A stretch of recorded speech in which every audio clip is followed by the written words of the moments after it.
2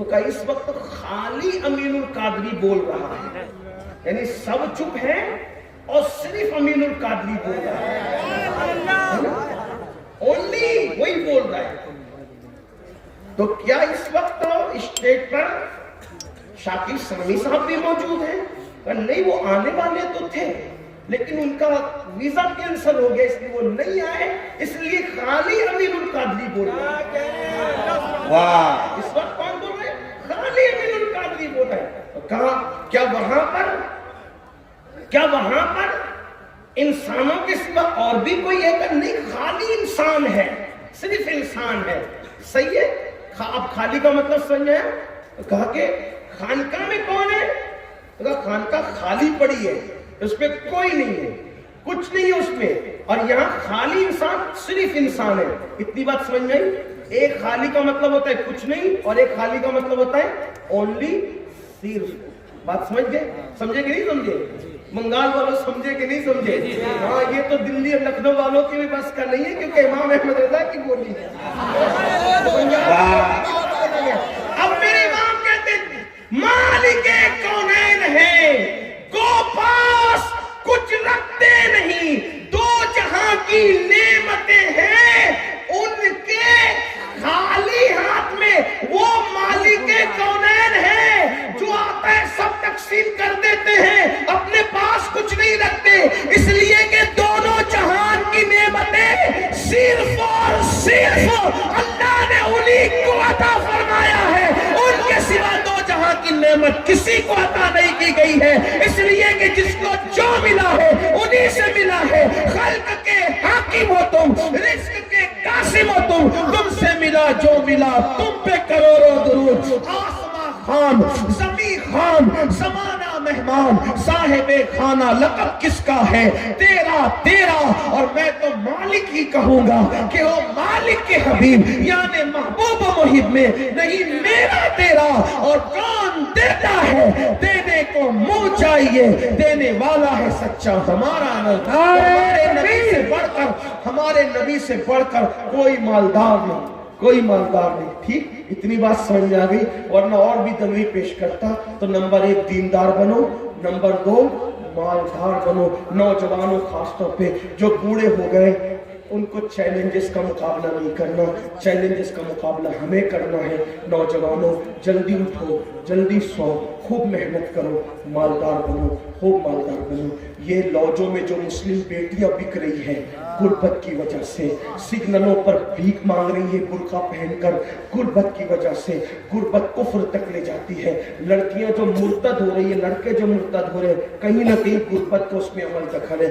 غربت کا خاتمہ کرو۔ ایک آدمی مالدار ہے، وہ دوسرے کو پیسہ لگا کر کے اٹھائے، اگر زکوٰۃ کے مستحق ہے تو زکوٰۃ اتنی دے تاکہ وہ بھی آئندہ سال زکوٰۃ دینے کے قابل بن جائے۔ اور بنگال والوں اگر برا نہیں مانے تو ایک بات اور کروں ہاتھ جوڑ کے، مسجدوں کے 2-2 کروڑ کے مینار بنانے کی بجائے کوشش کرو کہ وہ 2-2 کروڑ غریبوں پہ خرچ کرو اور ان کو مضبوط کرو۔ اگر ہماری قوم 10 سال میں مضبوط ہو گئی تو 2 نہیں بلکہ 10 کروڑ کے مینار ہم بنا سکیں گے۔ اس لیے میری گزارش ہے جلسوں کے خرچے بھی کم کرو، شادیوں کے خرچے بھی کم کرو، اور سب خرچے کم کر کے اپنی قوم کو مضبوط کرو۔ حضور علیہ السلام اسی لیے تشریف لائے تھے۔ تو دیندار بنو، مالدار بنو، اور نمبر 3 ایجوکیشن پہ بہت محنت کرو۔